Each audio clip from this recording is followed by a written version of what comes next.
Istilah baharu Bahasa Melayu. Hai, Assalamualaikum semua. Bersua kembali kita dalam channel Cikgu Ida Rahim. Hari ini Cikgu akan berkongsi dengan kamu istilah-istilah baharu yang diperkenalkan dalam bahasa Melayu. Jago cyber, tera air, tuna foto, berita gempar, kata pikat, sohor kini. Apa tu? Tak biasa dengar? Tak biasa guna? Ya, mari kita gunakan istilah baharu bahasa Melayu bersama Cikgu Ida Rahim. Kerana Allah bisa, kekal biasa.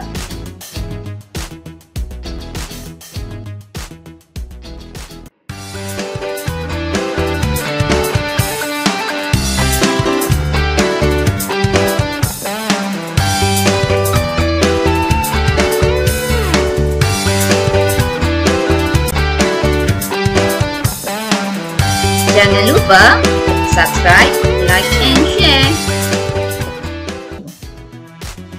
Istilah baharu Bahasa Melayu. Istilah baharu ini adalah daripada sumber Dewan Bahasa dan Pustaka. Kebanyakan perkataan atau istilah yang diperkenalkan ini berasal daripada perkataan bahasa Inggeris. Untuk memperkasakan bahasa Melayu, maka perkataan atau istilah ini dicipta. Untuk membentuk perkataan atau istilah ini, 4 syarat perlu dipatuhi. Pertama, ungkapan yang dipilih mestilah ungkapan yang paling singkat. Kedua, ungkapan yang maknanya tidak menyimpang. Ketiga, ungkapan yang tidak membawa pengertian yang buruk. Dan yang keempat, ungkapan yang sedap didengar. Mari kita lihat istilah yang pertama. Kata pikat, iaitu pick up line. Bermaksud komunikasi dengan niat untuk melibatkan orang tertentu dengan menggunakan kata-kata atau ayat lucu dan romantik untuk menarik perhatian dan membuat janji temu. Contoh ayat, Naufal sangat bijak menggunakan kata pikat untuk mengusik gadis-gadis di kampungnya. Contoh ayat kata pikat, saya takutlah. Takut apa? Takut kehilangan awak. Istilah yang kedua ialah kain rentang, iaitu banner. Kain rentang ialah jaluran kain yang panjang yang direntang melintang atau sepanjang jalan. Contoh ayat, Cikgu Azhar menggantungkan kain rentang Hari Kanak-kanak di Dewan Aulia Bestari. Seterusnya, gegantung, iaitu banting.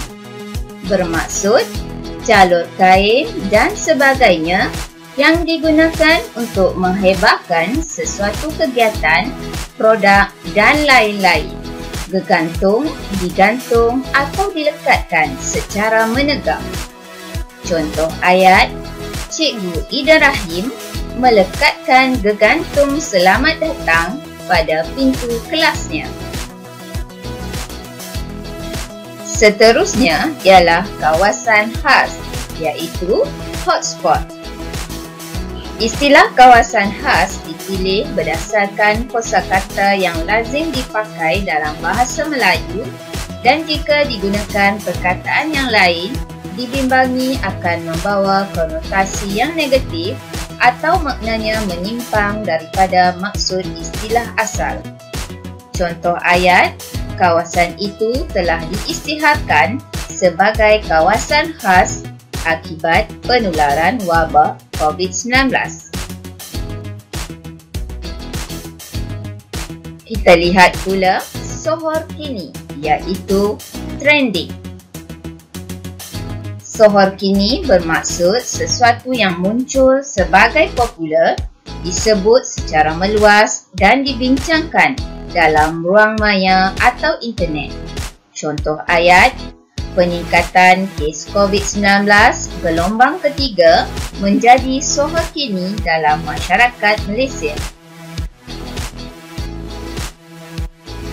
Istilah seterusnya ialah berita gempar, iaitu breaking news. Berita gempar ialah berita tentang peristiwa yang berlaku baru-baru ini atau sedang dalam proses berlangsung. Contoh ayat, jumlah kes COVID-19 yang telah meningkat kepada 3 angka telah menjadi berita gempar di seluruh Malaysia.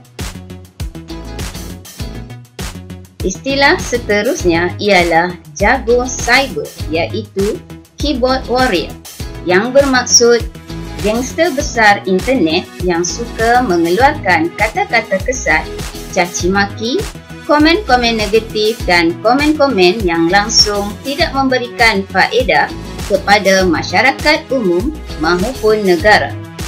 Contoh ayat, menurut petikan daripada Akhbar Harian Metro, jago cyber ialah seseorang yang menjadi penyebar berita palsu di laman sosial. Mari kita lihat istilah seterusnya. Tuna foto, iaitu foto bom. Tuna foto ialah istilah yang merujuk kepada keadaan foto yang terganggu, rosak atau tidak sempurna disebabkan oleh sesuatu perkara yang tidak dijangka semasa foto itu diambil. Contoh ayat, gambar Nasrul dan kawannya kurang menarik kerana telah tuna foto. Cuba murid-murid lihat gambar ini. Terdapat pengganggu di belakang gambar tersebut menjadikan gambar ini tuna foto. Seterusnya, tera air, iaitu watermark. Istilah tera air digunakan untuk menterjemahkan istilah watermark. Tera dalam bahasa Melayu bermaksud tanda atau cap yang dicapkan.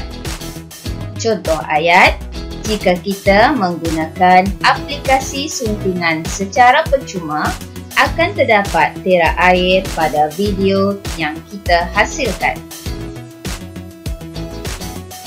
Istilah seterusnya ialah emoticon, iaitu emoticon.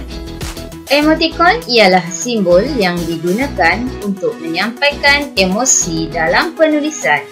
Perkataan ini terbentuk hasil gabungan emotion dan ikon. Dalam ejaan bahasa Melayu, huruf K digunakan menggantikan huruf C. Contoh-contoh emoticon ialah seperti di bawah ini. Contoh ayat, emoticon digunakan dalam mesej untuk menyampaikan emosi penulis. Istilah seterusnya ialah tular, iaitu viral. Tular ialah sesuatu seperti berita atau maklumat yang tersebar dengan cepat dan meluas menerusi alam maya daripada seorang pengguna kepada pengguna yang lain. Contoh ayat, nyanyian lagu Empat Darah oleh Eli Mazin telah tular di media sosial. Imbau kembali, iaitu throwback.